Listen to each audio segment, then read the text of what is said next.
So in this tutorial we're going to be creating a pricing table from a design that I found on the internet.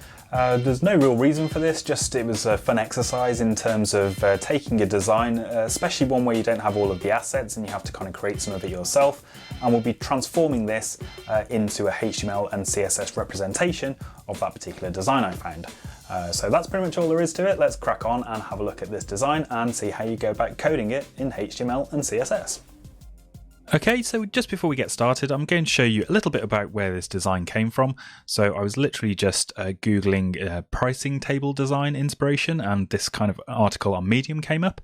And as you can see, the article's just got some images of pricing tables that have been created. And this one caught my eye mainly because the colours stand out from it, but you can see it's got three pricing elements for different products that are on there. And some of the features don't actually make too much sense. But this is the design that I picked, and I thought it would be a good one to code up in HTML and CSS. So this is what I ended up with. There's quite a lot going on in it. I didn't realise it when I started coding it up, but you've obviously got these background numbers, like there's $2 and $6 here, so that was a bit tricky to implement. And also the additional sort of wavy shapes as well, so they needed to be created because I didn't have access to this actual design, it was just this base image.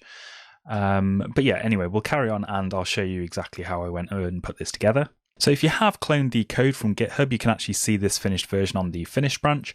But if you head back on over to main, you'll just have an empty template that you can start to work with. And I'll put some instructions in the README for getting up and running with that code. Okay, so let's make a start. We've also got a blank screen at the moment, and I'm just going to set up the background. If you noticed on the original, there was kind of like a gradient background that brought the actual pricing table off the table. So we'll start off just by doing a few CSS resets and a few bits of setup for the page. So we'll just make sure that the page takes 100% of the height of the browser. And we're also just going to make sure there's no margin or padding on the body. Now I'm going to be using some SCSS variables in here just to make things a little bit easier for us. So the first thing I'm going to do is set up a background gradient variable. And this is obviously going to be a gradient, so we'll say linear gradient, and it'll be to the left position. And if we head on back over to the design, one thing I can do, even though this is just an image, is actually grab the colors from here. So if we just go ahead in the developer tools and just grab the eyedropper tool, and we're just going to grab this light purple color from over here and just put it into a hex value. And if we go back on over to our code, I'll put that in as the first value for the gradient and pick one over here and just grab that value there as well. And finally, we'll get the darker value from over here on the left-hand side and just copy that value and then paste that into our gradient. You can see what that'll do is create a gradient going from this lighter purple color all the way down to this deep dark color. So let's apply that to the body, and the way we can do that is just say the background is equal to the background gradient that we just created. And you can see our page now gets that background gradient applied, and we'll be doing a bit more on these gradients and creating some more variables in a short while, but let's just leave that for now. The other thing I want to do is just set this whole page to be a flexbox container and just make sure that all of the content is actually centered, and also any items in there are aligned to the center. So this will just make sure that the pricing table is in the very center of the page that we're working in. And one last thing I'm going to do in here is actually just set the font family to something different. So rather than just using whatever comes out of the browser, we'll use Arial or Helvetica if that's available. Of course, if you've got your own custom font, then you can put that in here, but these fonts will do for our design today. So with that done, we can start working on the pricing table, and let's actually put some markup into our page now. So if we go on over to the index.html file, there's nothing in the body at the moment, but I'm just going to create one div, and I'm going to give that a class of pricing table. And let's actually put some structure in there so we can see what's going on. So I'm going to create a div for each of those products that are in the actual table. So each of those was called individual, shared, and unlimited. So let's create one for each of those. So individual and shared. And the final one was unlimited. And just so we can see those appearing, what I'm going to do is put in a heading level 2 tag for each of those to match the text that's in those products on the design. So individual and H2 shared, and then finally we've got one that's called unlimited as well. So you can see we've got a bit of a way to go yet, so our design doesn't really match what we've got on the original at the moment. So let's go and start adding in a few styles for the individual prices, or individual products, sorry. So for the pricing table, let's first of all set some defaults for that. And the first thing I'm going to do is set the display of that to flex. And that should obviously make sure that the individual items, the actual products themselves, are lined up in a row. And then I'm going to set an overall width for the pricing table as well. So I'll fix it at 800 pixels. And then I'm going to set an overall height of 450 pixels. So now we need to set up some styling for each of the actual individual products, but they're going to have quite a lot of styles that are in common, so I'm going to target them all together here by just comma separating their names out there. So the first thing I want to do for each of those products, they need to take up an equal amount of the pricing table container. So let's set flex to 1 for each of those. You can see now they're all spread out across that container. Also want to make sure that they're 100% of the height of the container. I also want the color in there to actually be white, so the text color needs to be white. So I could just here use a value for the color, so I could just call it white, and that would obviously update them all. But what I'm going to do is set some more CSS variables up here. And the reason I'm doing this is if I ever want to change the white color for this project, I only really need to change it in one place. So I'm going to start off with just your standard white color, but I might just put it a little bit off-white, just so it's not too bright on the page. So we change this to $white down here now. And finally, another common setting for each of the individual products is going to be to set the flex properties. So again, I'm going to use a flex box for each of these. So let's say display is flex. We'll set the flex direction this time to column because they want all the contents to be layered on top of each other. And then we also want to use justify content. And we're going to use space around so that there's some space on the top and the bottom of the actual product.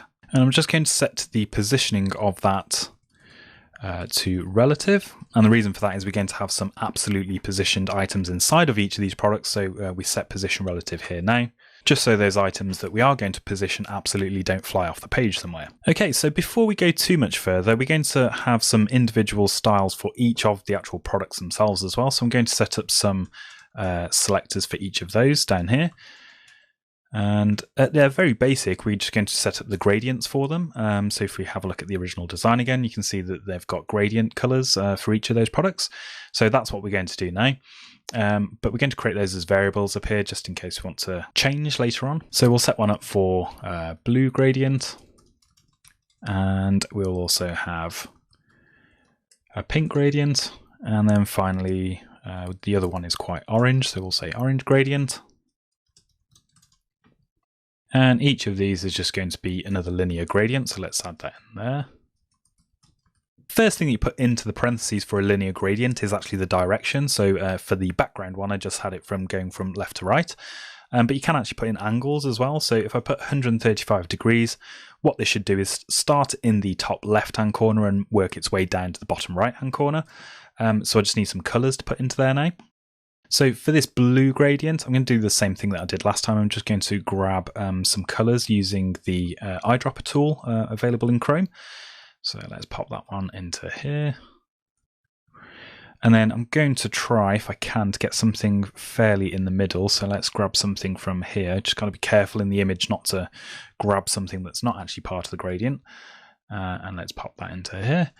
And then finally, we'll try and get part of this green color down here. You can kind of grab it from down here, maybe. That's probably the best place. And then just put that in as the last item into there. And so what I'll do next is then do the same for the pink gradient as well. So starting from the top left-hand corner, we'll grab that pink color, copy it, and then paste it in. And then we want something from the middle, so let's try and grab something from there. A bit of a darker pink or purple. And then finally one from the bottom right hand corner, and this is difficult because we've got this graphic here as well, so let's try and grab it from about there. Okay, and let's paste that one in as well. And then finally we just need to do the orange gradient, so that's this final product over here. So it starts off quite pink actually, so we'll grab that. One from the middle, from about here say. Paste that in, and then one from the bottom right hand corner, which is quite orange or almost yellow, I guess. Oh, let's make sure I copy that. And then we'll paste that one in as well. Okay, so with those gradients set up, we can just use the variable names to actually apply them to the individual products that we've got. And again, we'll say the background is the blue gradient. If I save that, you can see that one's appearing. And for this one, we want background, and it was a pink gradient. And then finally for the unlimited one, it's a background and it's the orange gradient. Okay, so the design has rounded corners, so let's put a border radius on each of those. So we can use this grouped selector up here, so we've got all of them. So border radius, and we'll say 12 pixels should be enough. You can play around with that value if you want and increase or decrease it a little bit. But now we can start working on some of the other common elements that are going to be inside of each of these product containers. So the first thing is we put a heading level 2 tag into each of those. So we first of all want to put the text alignment into the center. So we can do that with text align. And I'm also going to set the position to relative on here. And the reason for that is we want to actually put in a bit of content after the H2 tag. So again, looking back at the design, you can see there's a little marker underneath there. And we could do that by putting in another div tag or another element onto the page. But because it's part of the heading and we want to kind of attach it to it, what we can do is use the pseudo after element to add a little bit of content onto that. So we're going to set a width of 20 pixels because it's just a short little line. And we'll set the background color as well to white, again using our variable that we created. And we'll set a height of 3 pixels. And one thing we need to do is set the content property on there. Because although we've set a height and width, we actually need to have some content in there, even if it's a blank string, for it to appear on the page. And then the next thing we want to do is, if we just save that now, you should see nothing coming up. And that's because we need to set the position to absolute, so we can then set where it actually appears on the page. And what we'll do is set a bottom property of minus 20 pixels. And then in order to center it, what we can do is use a bit of a trick, and we set its left property to 50%. And also just use a transform property of translate x and then minus 50%. And you can see that line now is perfectly positioned in each of those elements. Let's just change it actually to minus 25 pixels and just give it a little bit more space around that. So the next thing we want to do is start adding the rest of the content that goes inside of these products inside of the pricing table. So let's go back into our markup, and we don't have much in there at the moment, but what we need to do in the individual product is actually add some progress bar type effects. So if you look on the design, there's like 2 items that are in there, and they both have a title and a progress bar as well. So let's go back and add those in there now. So I'm going to call this, create a div and just call it feature. And I'll put a H3 inside there, which says office and has a property in there of 20 gigabytes. And then I'll copy that. And then after that, I will put in home was the other one, and it had 10 gigabytes. As I say, these labels don't seem to mean much, but obviously it's just an example design. You would probably change it to whatever products were being sold if you were creating one. And we also need to put another element in there for the progress bar as well. So we'll create a progress div in there, and we'll also have another one in here. And just to differentiate them, we'll give them each an individual class as well. So that's progress office and progress home, because the actual progress bars have got different colors and different sizes inside them. So we'll be able to distinguish them by doing that. So back in our CSS, I'm going to just scroll to the bottom of the page here. And I'll target the feature class that we just created. So first thing I'm going to do is say its width is going to be 80% of the containing element. And just so it's centered, I'll say its margin is 0 and auto. That's all we need to do for the overall container, but we've got a heading level 3 in there which we want to target. And I want to put a whitish color on there, but it's a bit more off-white than the main white color. So I'm going to create another variable for that. So let's just copy the white one to start off with, and I'll call it white grey, for example, and we'll just make it a slightly greyer white, And what I might do as well is just make it have a bit of transparency, just to let a bit of the background bleed through into it as well. If we scroll down here and use that variable as the color for the H3 tag. So you can see it's a little bit faded out, so it's not as imposing on the screen. And probably what we want to do as well is take the font weight down a bit as well, so it's not quite as bold. Yeah, that looks better. And I put the actual gigabyte section in a span, and the reason for that is so I can target it here separately. So the color for that is actually a bit brighter, so we want it to be white, and we'll bump up the font weight again to 700. Okay, so that's all we really need to do for the header there.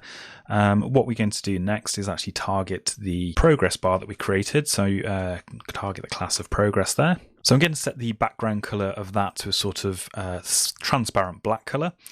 So again, we'll set up a black variable here. So black, and I'll just set it as 000 at the moment, and then just slightly lighter so it's not a pure black color there.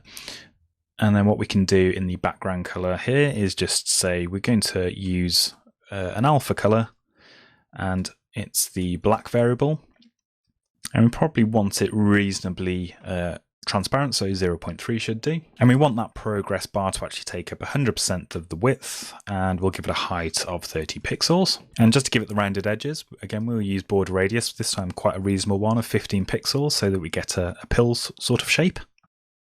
And I also want to set the position as relative again, and you'll see why in just a moment. And this is actually lifted off off the page quite a bit, so we're going to use a box shadow. We're going to use a box shadow of that's been pushed down on the y-axis. It's blurred quite a lot, and also a spread of 5 pixels. And so RGBA, again, we'll use the black variable again, and quite a transparent black again for the shadow. You can see the box shadow there is just lifting it off the page. Can we get away with a bit more spread maybe? Yeah, maybe make it a little bit more darker as well. That's probably a bit too dark, so yeah, 0.2 is probably about right. And then what we need to do now is do the actual progress bar where they've been filled in. So I've set the progress element to be relatively positioned again, which will allow me to put some absolutely positioned items inside it. And I'm going to do that again by using the pseudo after element, but I want to make it specific to each of the progress bars that we've created. So that's why I created the class of office. So we'll target office and its after pseudo element. So first thing to do is set the position of that to absolute. And again, give it some content so that it actually appears. And I'm going to set the background equal to a pink gradient. So this probably should be customized, but I'm not going to go through and grab all of the different colors for these gradients again. Just for this example, it should do us fine. So we'll say the background is a pink gradient. And we want to make sure the height is 100% of the pill we've just created. And also the width. It doesn't go all the way across. As you can see, it's about 70-80% across. So in our width, we can just say 80%. And you can see we've got that gradient going across the pill there now as well. The only problem is obviously the border radius has been lost because we've just created a new element. So we'll just use exactly the same border radius as we had for the progress bar. You can see that's appearing nicely now. So we just need to basically copy the same thing for the home feature that we created. So let's save that there. We can just change the gradient. If I use the orange gradient, and if you look at the design, it's probably about 50% of the way across the pill there. So we'll set the width there to 50%. So that's looking pretty good. Maybe the gradient should be updated, but it'll do for our demonstration. So the last thing we want to do in each of the products is to have this continue button there. So let's create that now. Let's go back to the markup to start off with and add that in after our two features. So I'm going to create a containing class called continue, and then I'm going to put a button inside of that and just call it continue. And I do also have an image available as well. So if you look in the source files that we have here, we've got an arrow.png file here. So let's just use that inside as well. So source is arrow.png. And there's our button appearing. Obviously it doesn't look great at the moment, so let's go ahead and style that. Okay, so then it's not related to the progress or the feature here, so let's just close those down. So we're just going to select the continue class that we've just used in the div element. So let's again set the display to flex, and we want the content to actually be justified in the center. So justify content is center. So now the button's in the middle of the pricing element there, which is good. And let's target the button that's inside of there. So width-wise, we want it to take up a reasonable amount of the page, so 80% is good. So let's add some padding here as well. So we'll say 15 pixels all around, but it's only really the top and bottom that will receive that because the text is centered already in the middle. We do want to add some more border radius though to make it that pill shape again, so 25 pixels should be good. Let's get rid of that nasty border as well because we don't want that, so we'll just say border is none. The colour we want to have as a sort of grey colour. I think the white grey colour that we've got at the moment might be a little bit too light. Yep, which it is. So let's go and create a new variable up here, and let's say we'll just call it grey, and we want it quite a deep or reasonably darkish grey colour there. So let's scroll down and use that instead. That's a bit better, we can see that now. And the other thing we want to do, let's set the font size, so let's bring that up a little bit. And we want to get that image aligned with the text as well, so we'll use this as a flex box again. And just to say, just make sure that the content's actually in the center as well, it should be. But also, the main thing we want there is align items to be in the center so that the arrow and the continue text will be lined up. So let's finally target the image inside of there as well, and we'll say it's 12 pixels because we don't want anything too big for the arrow, and just a bit of margin on the left to push it away from the text, and say 12 pixels again. Might be slightly much, let's go 10 pixels. So the last thing we'll do on the button, if you look on the design, it's quite lifted off the page. It's got, it appears to at least have some box shadow along there, so we'll add another box shadow line here. So again, it's pushed down on the y-axis. We'll have a blur of 12 pixels and a spread of 3 pixels. And again, using our black variable, 0.2 for the opacity.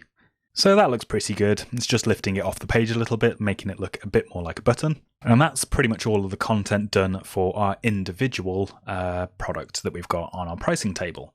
The only thing that's missing is the actual price, which on the original design was like some big characters on the behind all of the content. So I had a think about how this might be done, and it probably would be best done with a background image.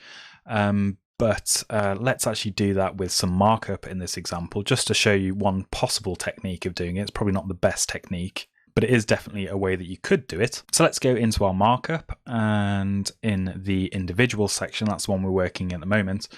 What I'm going to do is set up a div that has a class of price, and inside that I'm going to put a span, which is going to be the dollar symbol. So ampersand dollar.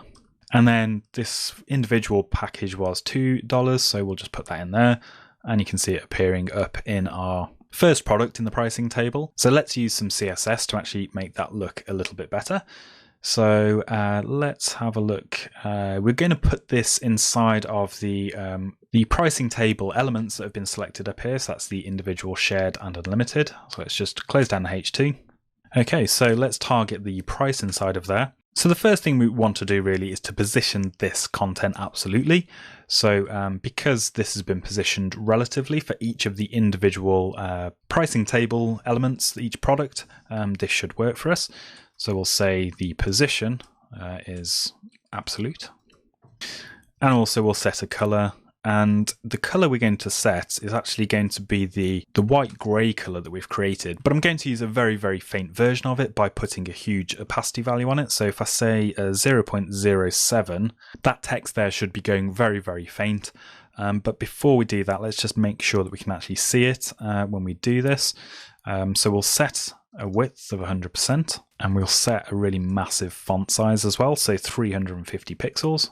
So hopefully you can see there that it's very, very faint, the text that's being used. Maybe we'll just bump it up just slightly there so you can see it a little bit better. But that dollar symbol should be a lot smaller. It should be just as a kind of addition to the main text in there, which is why I put that in a span. So let's actually target the span inside of the price container. So first thing we'll do is we'll reduce the font size to 50 pixels. And you can see it appearing down there, but it's in the wrong place. So what we want to do is set the position of this to absolute as well. And then we'll set a top value of 60 pixels to just push it down. And we might want to push it to the left as well, slightly as well, because it's right on that border at the moment, so left of 10 pixels. So let's actually move the price, the number 2 that we've got here at the moment. So I'm going to set a top value of 30 pixels, to push it down just a bit. And I'm also going to align the text to be in the center, because we made sure this was 100% of the containing element.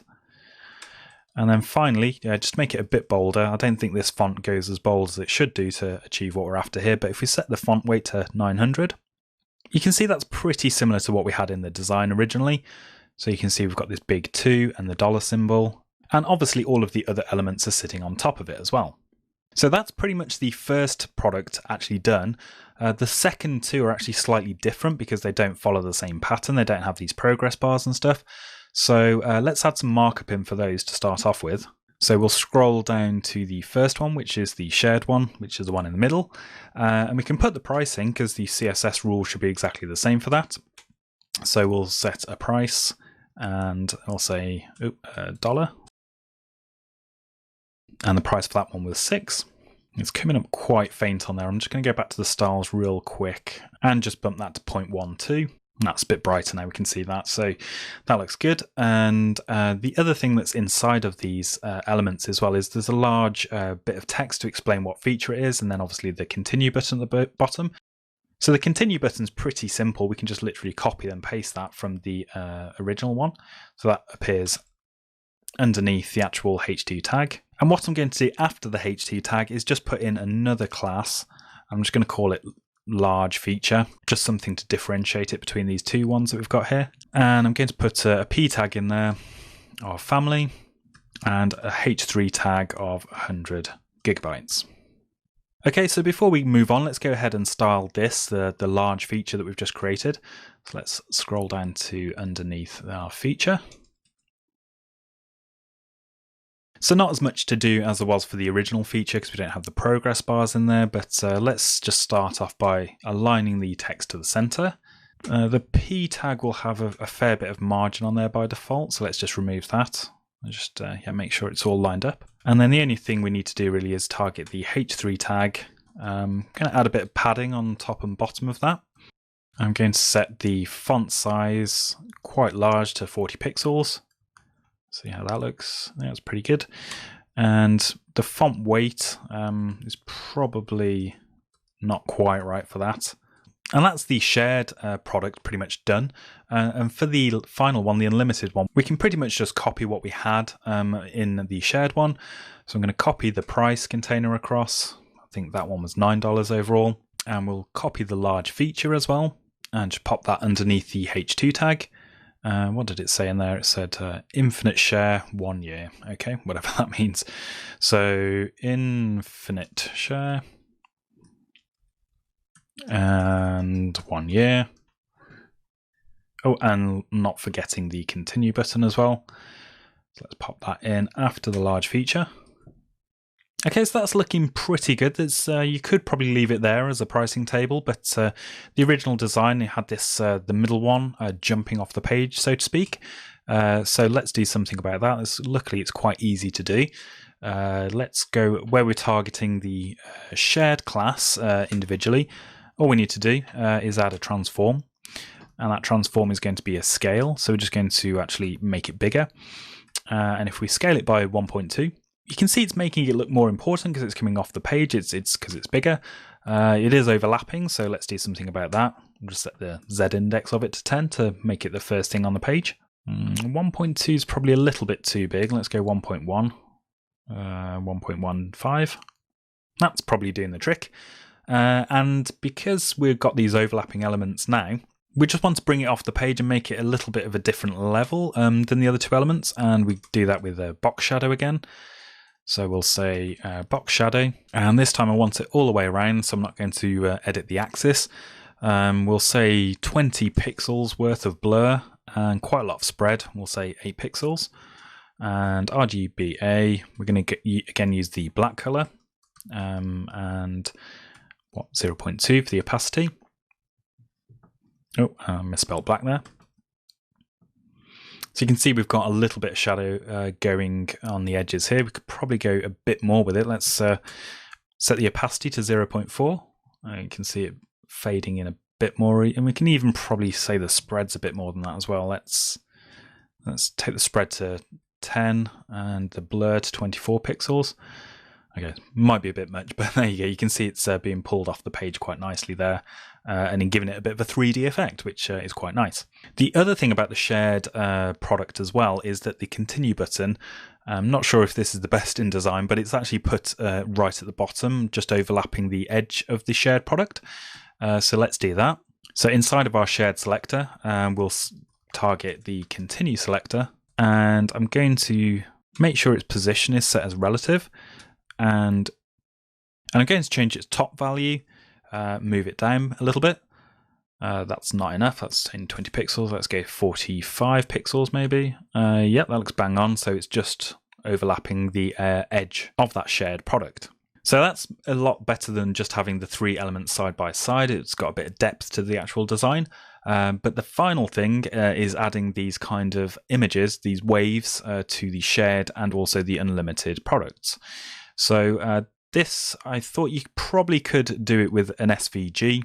If you were able to do that, I ended up creating some images in a separate program so that we can just drop those straight in. So first thing we've got is these waves, which we'll put at the bottom here. And rather embarrassingly, I made these lines as well, which I had a bit of trouble actually creating some decent lines. So those are going to be really faded out, so you can't really see how bad my drawing is. But let's just leave that there. So what we're going to do is going to put the waves at the bottom of the shared product. So I'm actually going to do that as a separate div. I'm not going to target any of the before or after pseudo selectors this time, but I will put it as a background image. So after the continue button, let's just create a div with a class of waves. And then inside of the shared selector, we'll target that waves class that we just created. So the first thing I'm going to do is set the position to absolute. And the reason for that is I'm going to put it at the bottom of the shared product here, and I don't want it to affect any of the other elements on the page either. So position is absolute. Content, again, we'll set that so it actually displays. Bottom, I want that to be set as 0 pixels, so or just 0 at the bottom of the shared product. The width is going to be 100% of the shared product, and we'll set a height. Let's just try something like 176 pixels to start off with. And the background image is going to be that waves file that I just showed you a second ago.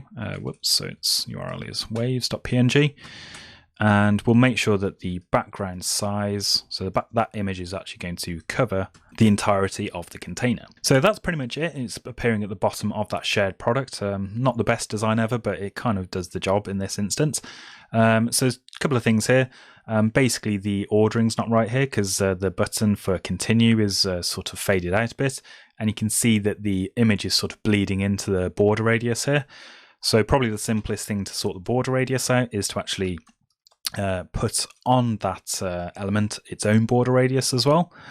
So if we just match that as 12 pixels, I think we had it originally. Yeah, that seems to match. And then to sort out the continue button, again, we'll just raise it a bit above that element. So we'll just set a Z index as 12, so it's on top of that. And you can see that's appearing nicely now. And we're just going to do a similar thing for the unlimited section as well. So we've got those lines to put on there. Doesn't really matter where you put it, but just so it makes sense, I'm going to put the div element for that at the top of the markup for unlimited. So we've got a div with a class of lines there now. And if we go into the unlimited selector that we've got there, and we'll select lines, we're going to do a very similar thing. First thing we'll do is set the position to absolute. We'll set the content to have something there. Top, because we're going to be aligning it to the top of that particular product in this example, so we'll say top is 0. We need the width to be 100%. We'll set a height of 100 pixels, and the background image, if you just select that, is going to be another file called lines.png, and the background cover, or rather the background size, is going to be cover. So as I said, I made them so faint that you can barely see them because they're pretty bad. But if we have a look at the original design, you can see that it mimics something like you might see on there. So I think that's pretty much everything for the design. I think we've got a pretty accurate representation of what we had in the original design. And although in this pricing table it looks like there's only 3 elements, there's actually quite a lot going on. We've got the buttons, we've got the progress bars, we've got the actual prices in the background, and we've also got little things like the underlining underneath the actual titles, and also these images which are just dropped into these products here, just to add a little bit more interest to the design. There you have it. Hopefully you've learned a few things about CSS in this particular tutorial. So if you've made it this far, drop me a comment below and let me know what your favourite trick is that you've learned from this lesson. Maybe it's something that you didn't know before. And if you've been following along, it'd be great to see your interpretation of this if you made any changes. So feel free to share a link to your own projects if you go ahead and create this. So that's it for this tutorial. Thanks very much for watching. Don't forget to subscribe to support the channel and so you don't miss out on any future tutorials.